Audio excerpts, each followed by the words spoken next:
they will pay $200,000 a year on a coach for a barista that is going to compete in a barista competition, and then they don't have a proper purchase supply planner.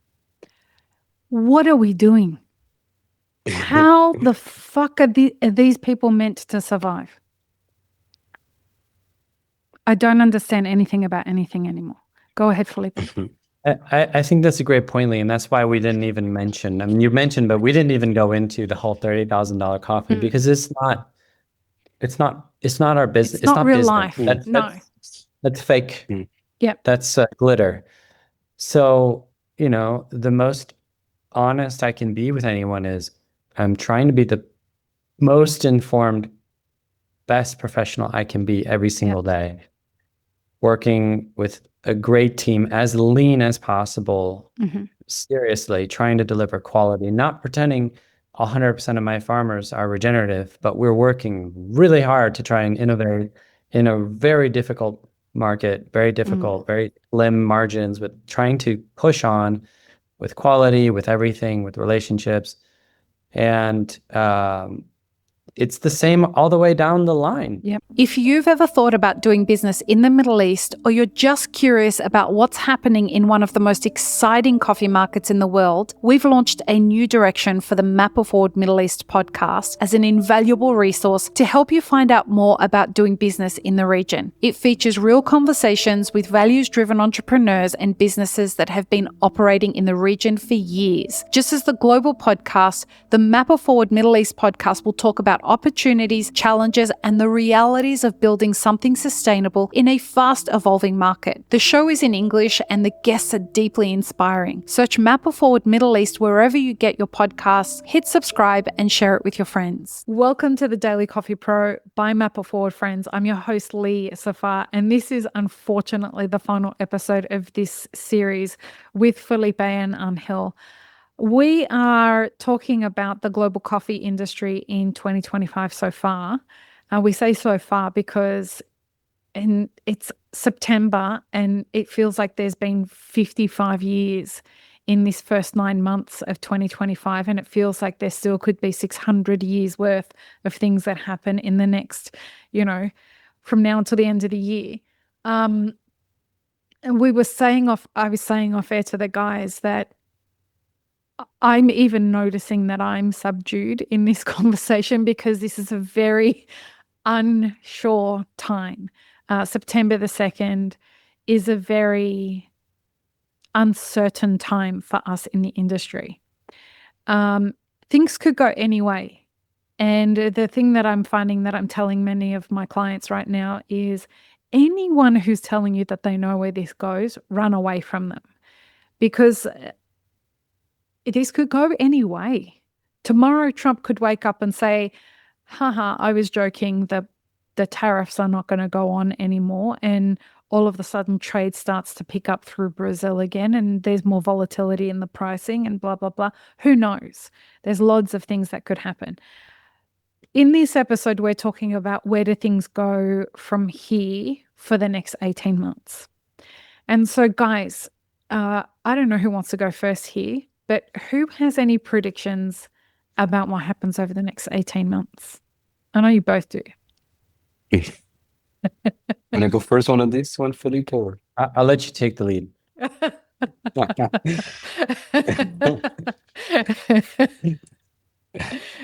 Go ahead, Angel. Okay. I will, I would change completely to what I said in the beginning of the year. Yeah.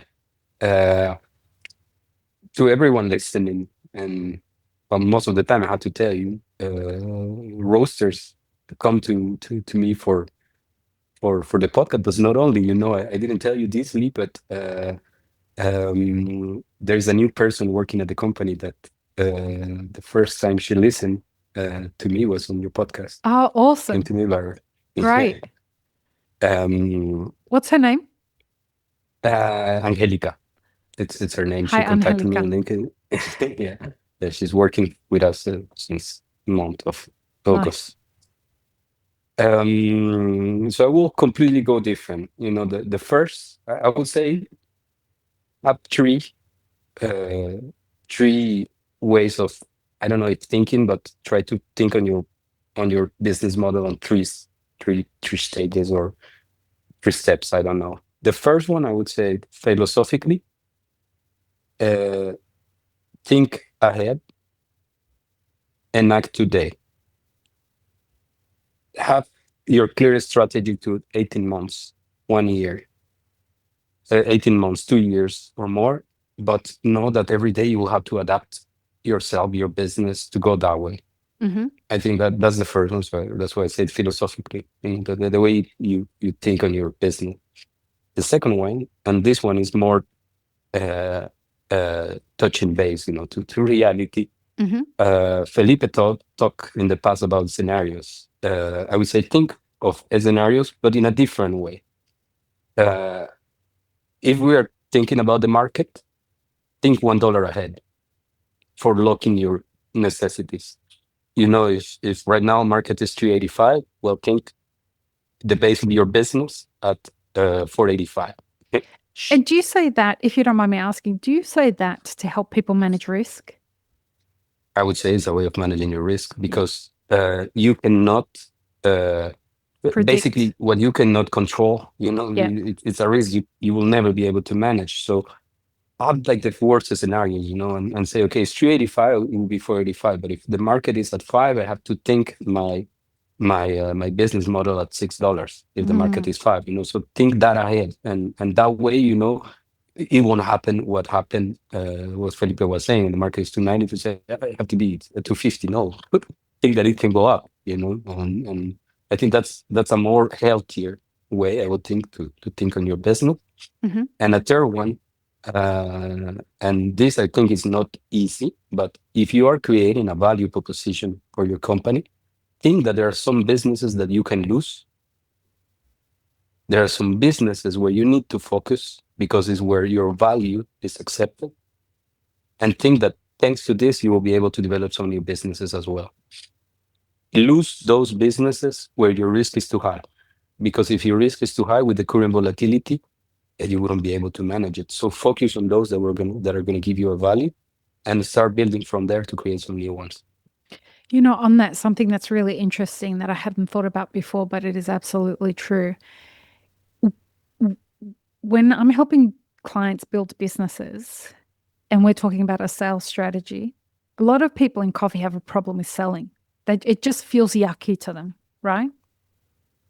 And so the way that we position a sales strategy, and particularly an acquisition strategy when you're acquiring new customers, we really get very clear on the problems that you're solving as a business. What problems do you solve with your products, with your services, and the fact that you exist?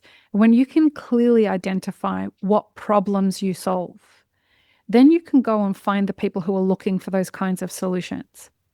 The thing that I think has happened in 2025 is that the problems have changed significantly. We have a very different set of problems, and they're wider.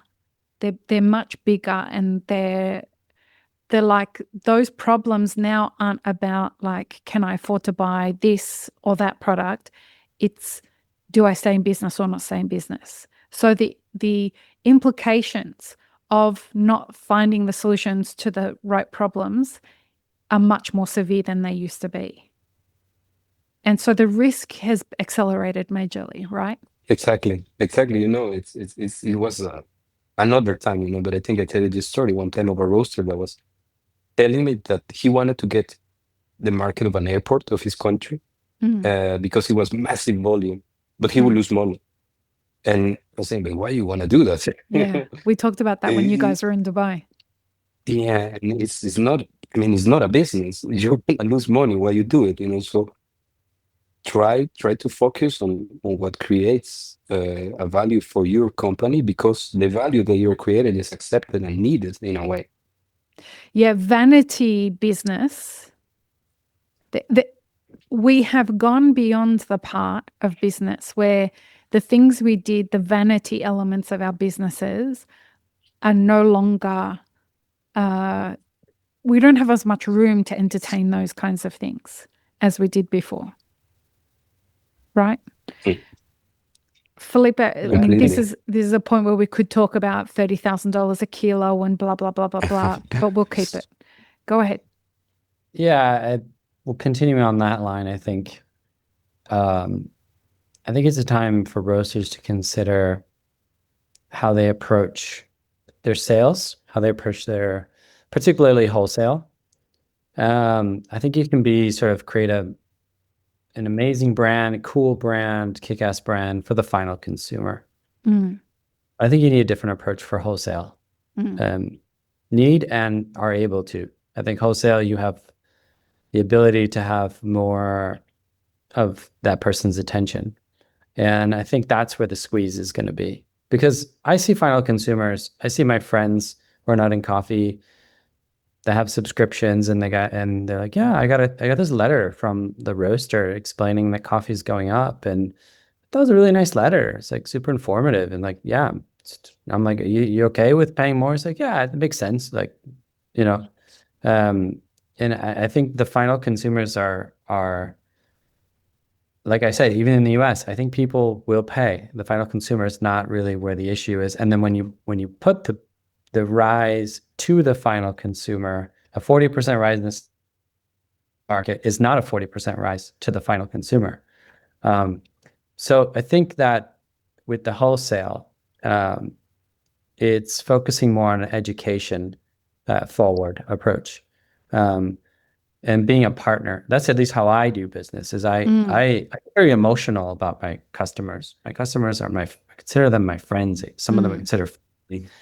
I'm really worried about their businesses. I'm really, really, I get, kind of when I'm on the podcast, kind of emotional and everything. I get because I really care about the success of them, and I want them to be able to. So, I laugh to you and I joke. I was like, I'm trying to get these customers, and these Europeans are on holiday, and they tell me they're impossible in August. I'm like, the fuck are you doing? Get back to work. Don't you know what's going on in the market? It takes 5 weeks of holidays in 2025. I live in Europe. Spicy August Felipe's 15 back. is important. I had to say it. I'm sorry. So many of you, I'm like, I've been trying to call people all August, and everyone's drinking a Negroni at the beach. I don't know. It's not possible. I think it's the correct thing, the correct way to live. But I don't think Europeans are in 2025, with all due respect. Or Arabs, so, I might just say on top of that, like everyone. Northern Hemisphere. Yeah. I don't know. But I think that if I can help my customers understand what we're going through, and then say, look, this is my reading of the scenario. This is what's going on. What decision do you want to make? And let me help you explain that down the road. As opposed to if I just sent an email to my customer out of the blue and just like, that's the price. Like, yep. And they're like, but last year I paid this. It's like, so I would imagine that that's a lot of what's going on to the wholesale customers. So I think people are changing. I think they're taking a lot of effort to explain down the road, but it's kind of like, look, this is happening to everyone. This is an issue just to my company. It's not, it's to everyone. So I would bring the wholesale customer, especially the biggest one, on board and say, we're going to go through some crazy shit, and they're going to be grateful that you said, hey, wake up. We got a decision to make. Okay. Price is going to go up. It's not just me, it's everywhere, but we're going to get through this together if we play it right. And I think I would imagine you would get fidelity and loyalty from even really big customers from there. But people have to be realistic as well, because it's like I'm working on customers. They want relationship, they want this, they want regenerative, they want this, and then we're haggling over 5 cents. And in the meantime, market goes up 25 cents the next day. So I see a lot of complex thinking and expectations of things, and it's like I think we need to work together, especially in the wholesale, and that's where the stress is going to be. I think there's a lot of reasons to believe the market will go up. There are reasons for the market to go down. I see us going into a standstill between the Brazilian farmers and the market. And that's the fight. That's the consolidation, the big buyers. And clearly Africa, and you just pay off a government per official, whatever, set the price, whatever you want. FNC, whenever you've got this concentration of power in the hands of few, that's for a global coffee co, that's viable. This standoff in 2025, 2026 will be between the Brazilian farmer and the market, and how long the Brazilian farmer will hold out, and how low the global inventories will go. Then you throw in speculators into that. That's confusing. I do think there's a liquidity issue that will hit a ceiling. Where do you think that is? You don't have to answer, but I'm interested. I'll answer by saying that it's the 2nd of September and the market is where it is. It's as high as it is. That's not a good sign. Yeah. Okay. We've got to get to July 2026. 380 is just for reference for those listening. Yeah. I mean, we hit that in February. And just going off of 200 years of history, probability is that the market should be lower during the harvest. Now, if the market, I don't think like the market will drop all of a sudden. If there's a stable drop and drop and drop and drop to a point where the Brazilian farmer psyche flips and they rush to sell. They panic. If they panic, if the market drives a panic, and if they panic, and if it's got to stay long enough, because if it drops a little bit, today it dropped, went back up. Because if they'll just sell a little bit. They won't sell as little as possible. Yeah. They'll barter, they'll do something. And I don't know where else in the world it's got so much supply of coffee, but so that's what's happening here. And I think that if it drops and stays low enough, and then they flip and then they freak out, then there'll be a rush to sell, then there'll be a drop. And things could provoke that, like a manipulated prediction. So like I said, when you have, no, not speculators, but manipulated reports. Right. So like I said, you've got to read reports being installed. You got to read the local reports. You got to read the reports from Ecom, Rabobank, which are banks or traders. You've got USDA. So have they ever been right? They are consistent. Consistently wrong. Consistently wrong. Consistently over optimistic. Yeah, that's what I mean. Consistently overly optimistic. So in May they came out with a very optimistic. I think they said that the world was going to produce 178 million bags and consume 172 million bags. So you had a 6 million bag surplus. And we're sitting in Brazil like, where is this coffee coming from? Like where? And what you're seeing now, 2-3 months later, is not there. Like it's changing. There's going to be a change in. So we only know the official harvest after the fact, and we don't even know that because we know what's exported. What's sold locally, a lot of that is sold without, proper certification and stuff, blah, blah, blah. Just registration and stuff like that. So we've got a flowering coming in 2 weeks. Then we've got the whole, did the flowers stick? Did they not stick? What's the 2026? And I think for sure you will see by the end of the year a report come out post-flowering, saying the 2026 crop will be huge. And that's manipulation. That's market manipulation. I'm telling you, it's not. So the measure in Brazil is 2020. That year was perfect.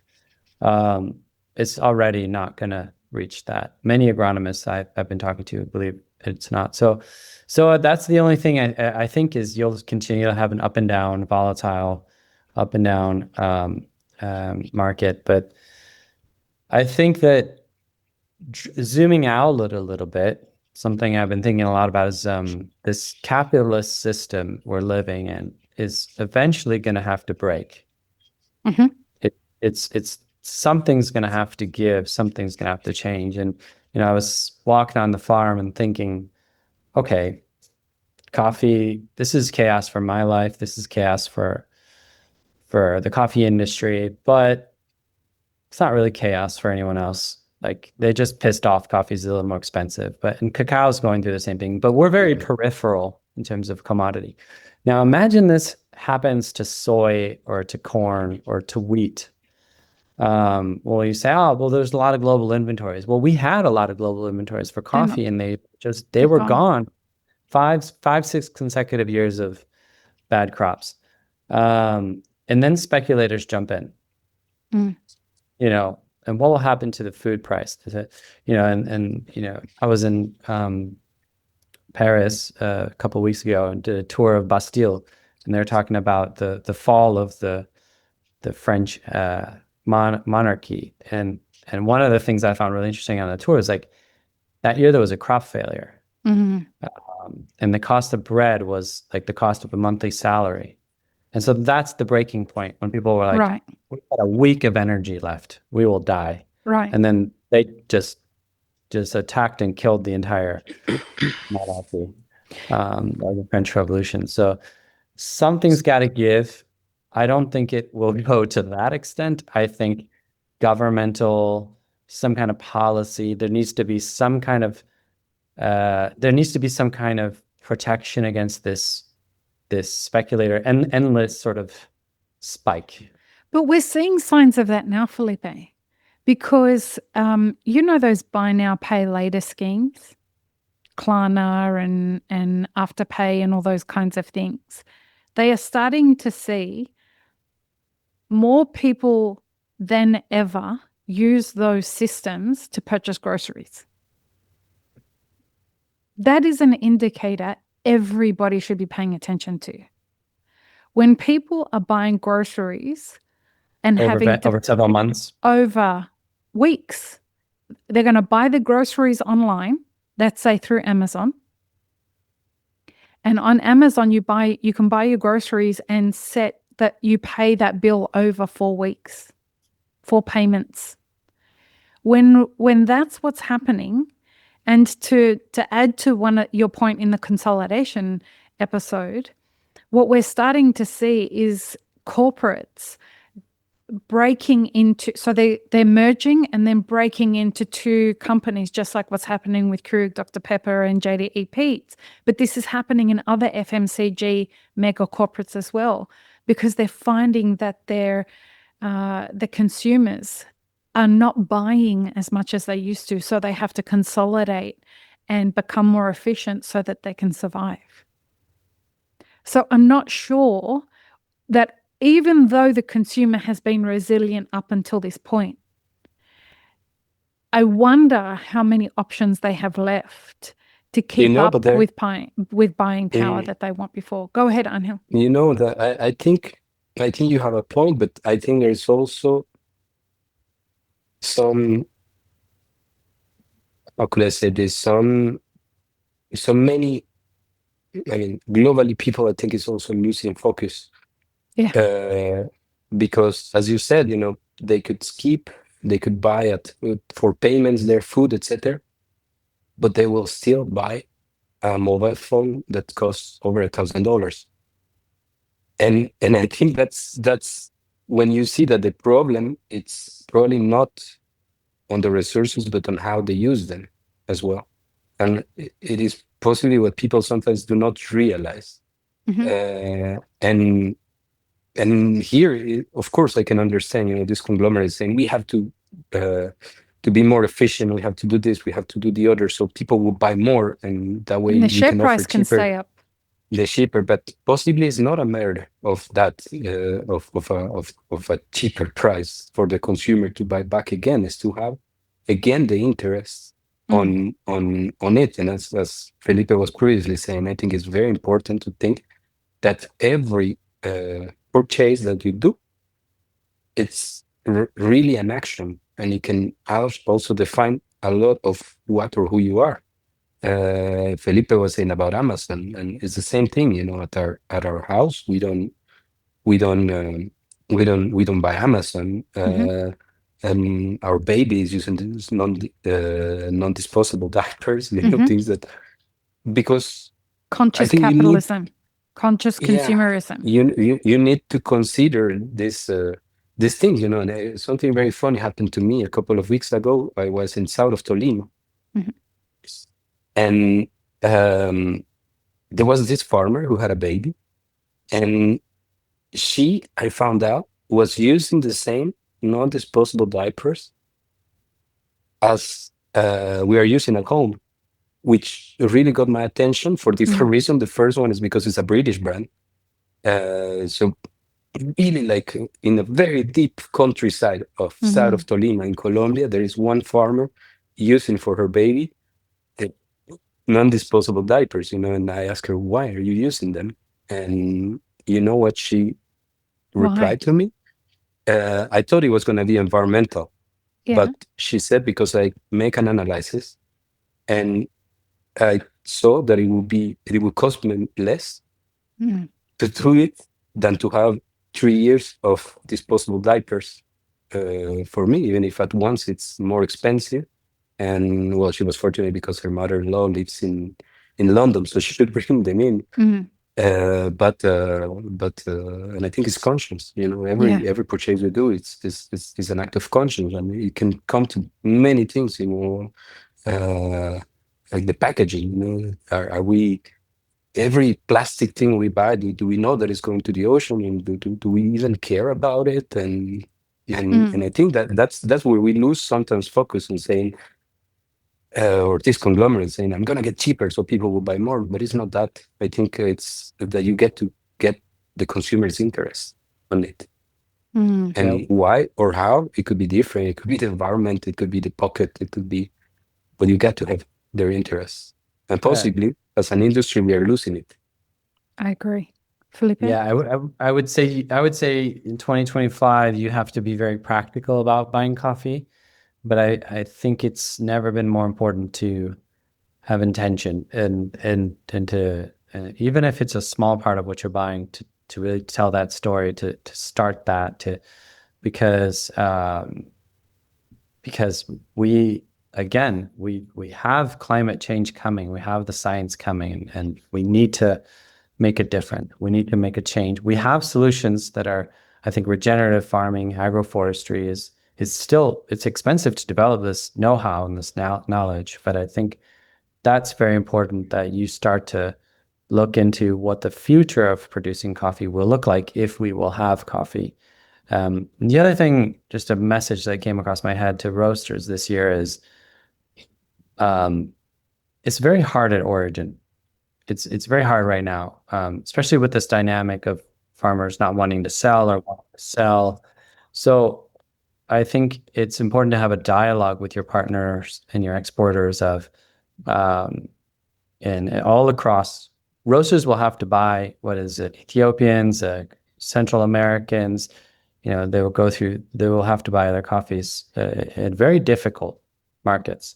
And like I said, there will be ups and downs. So a smart way would be talking with your partners and saying targets of what you want and what you realistically can get. Because the whole way that specialties work the last 20 years of sending a sample, we have to chase a lot of samples and that might take a week. Sending a sample could get stuck, and by the time you cup, we're talking 2-3 weeks minimum. Mm. In 2-3 weeks, I mean, just zoom into August to see what happened in 2-3 weeks. So maybe that is the way that you should try and work, but there should also be a plan B, which is, I work with several hundred farmers. Who's willing to sell at that moment? And it's coffee like this. This is what you want. This is the coffee. Like, talk a little bit. This is a different year. This is a different ball game. Cash flow for exporters as well is a big issue. So help each other out. Think about that. Don't leave it up to chance. Don't leave it up to when I need to buy coffee because my coffee is running out, or when I finally get a chance to cup that coffee. Because I think it's these windows will occur. You need to really meditate, be calm. The price will go down, it will go up, it will go down. And then the closer we are to running out of coffee, the more we start to freak out. So it's going to be a year to hold your breath and do things wisely. But don't forget about everything we've been saying, which is we really need to get going on shifting the way we're farming sustainably and shifting the way we're consuming in the world. Because like we said, 2050 and probably before that, No coffee. It's knocking on the door. Yeah. There was the other day we were having a talk with my wife, and there is this French saying, which says, I'm not rich enough to buy cheap products. Oh, and I've never heard that before.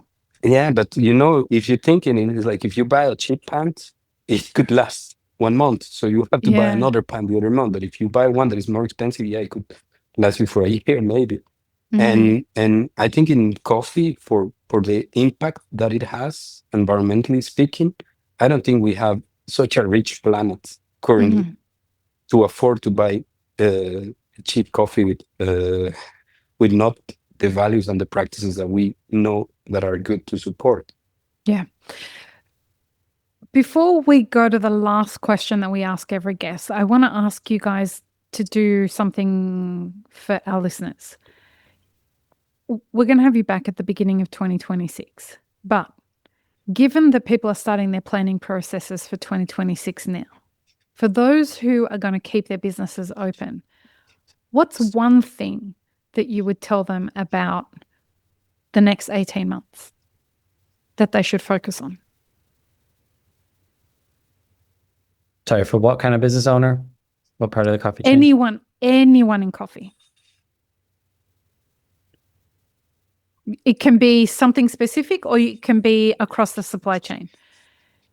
You choose. If you want to talk directly to roasters, if you want to talk, go ahead. Yeah, I would say in general, I would say focus on understanding what is the value that you're able to propose as a product, as a service, as a business owner. And once you know it, and once you identify it, know how to get to the clients for them, and know how to sell it. Because I think that is something that is lacking at this moment. And I think we were talking the other day, I was talking with you, that I told you that I was talking with roasters from emerging, consuming coffee countries. And then I was talking with a French roaster. And the speech was completely different. Yeah. Because fortunately for one side, they are not being ruled by conglomerates on their business. They have freedom, so they can come out with new ideas. They don't have this pressure. They can innovate, etc. And the others, it's still very hard to say, like, I need to get their market and I will do it this. And always they think it will be going cheaper, but if you go cheaper, the others will go cheaper still, because they can. If you can afford yourself to go cheaper, they will do it. So I think it's that understanding where is your value proposition in the chain, and focus on presenting it, projecting it, selling. Because as a smaller business, you have more agility than the big corporates. And I just want to say, if you're somebody who's listening to what Angel just said and you don't know how to achieve that, contact Map It Forward. That's what we do. A big part of our consulting is helping businesses figure out how to sell more coffee, how to find customers, but how to do it in a way that's a sustainable practice. We help you figure out, like, what problems are you solving? How do you put a customer acquisition strategy around that? How do you put a retargeting strategy around that? And we do that for small, medium, and large businesses. So, yeah, just as an aside, Felipe, what's your thing? Yeah, I think all across the board, we are being, whether we like it or not, we're being forced to understand the what goes on in our industry. Mhm. And we can no longer take coffee as a cheap thing for granted. Mhm. So if you're a barista, if you're a shop owner, if you're a roaster, I think that we're not saying these things because we want to. We're not happy that things are playing out in a certain way. Mm. They're playing out because that's what's happening. So I think that that's the reality, that it just getting harder and harder to just continue going by your day, just ignoring all that, you know. So I think that having that discussion with your clients, bringing them on board, and yep, that's what it is. I mean, no one can change the reality. No single person. I can't change the C market. Like, customers cannot, you can't hold me accountable for the price of coffee. No, but what I will add to that is I shared a photo with these guys in our WhatsApp group the other day, which was of the first time that Felipe came on the podcast. And it was before the Daily Coffee Pro actually existed. It was on the very first iteration of this podcast. It was called the Map It Forward podcast back then. We were live streaming and it was episode 50. Bear in mind, we're almost at episode 1500 of this podcast, right? So this was episode 50. The photo, Felipe looks like a baby in it, right? And we were saying how back then we were real dum-dums with regards to this stuff. Like, it was a great conversation and everything. We didn't know anything about, and the thing that's changed is that from the episode after that he was on, we really started to realize how much we didn't know about trading, about pricing, about all of the supply chain, right? And we got informed and we continue to get informed. And I think that is the thing that we have tried to advocate for, the three of us, every time we have one of these conversations, is we're not seeing the future because we know, like, we have some special powers that tell us what's coming. We're just more informed than the average bear, but still nowhere near as informed as people who have been doing this much longer than us. Our job is to continue to try and understand what's happening and learn from other people.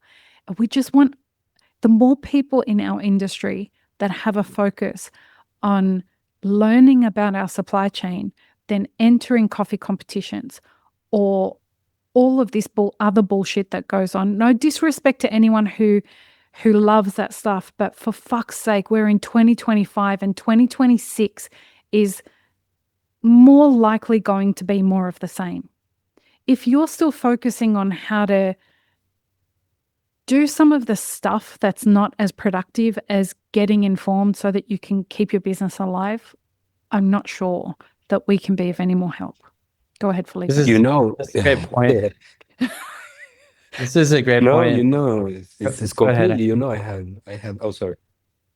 One of you say something. Go ahead. No, you know, I have met companies throughout my story. Yeah. That they will pay $200,000 a year on a coach for a barista that is going to Yeah. compete in a barista competition, and then they don't have a proper purchase supply planner. What are we doing? How the fuck are these people meant to survive? I don't understand anything about anything anymore. Go ahead, Felipe.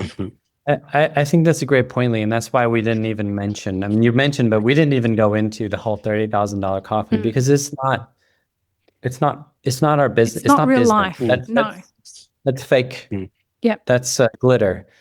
So the most honest I can be with anyone is I'm trying to be the most informed, best professional I can be every single day, working with a great team, as lean as possible, seriously, trying to deliver quality, not pretending 100% of my farmers are regenerative, but we're working really hard to try and innovate in a very difficult market, very difficult, very slim margins, with trying to push on with quality, with everything, with relationships.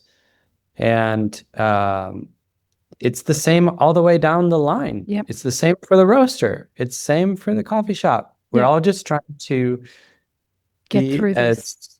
We're trying to get through this together. We're trying to be as provide as good of a service as we can, provide as good of an experience as we can. When people are hurting, global sentiment is tough.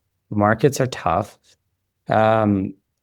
It's not our fault that inflation is high. It's not our COVID was not on us. The tariff's not on us. And I don't think people see it that way. So it's with each of your relationships, I agree.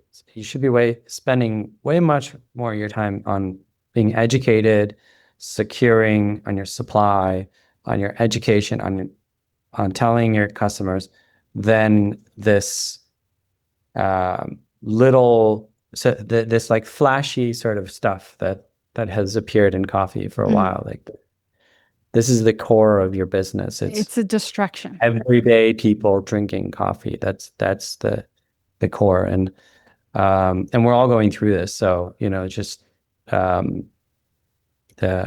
the most honest I can be, and I think anyone can be in this situation. Felipe, when the future version of you comes back and watches this series, what do you hope for him? Oh, I hope he takes it easy on himself. Take it easy. I think I hope that I look back and say I did the best I could, but at the end of the day, you have to take it easy. You have to keep living. Yeah. Angel, when the future version of you comes back and watches this, what do you hope for him? I think I wouldn't tell him anything. You won't tell him anything? No, we're afraid to change the outcome.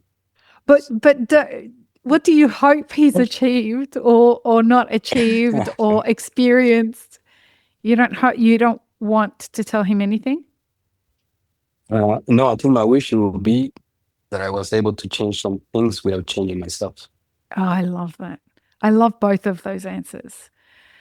I hope that when the future version of all of us are watching this, they look back at us and say, look at those three.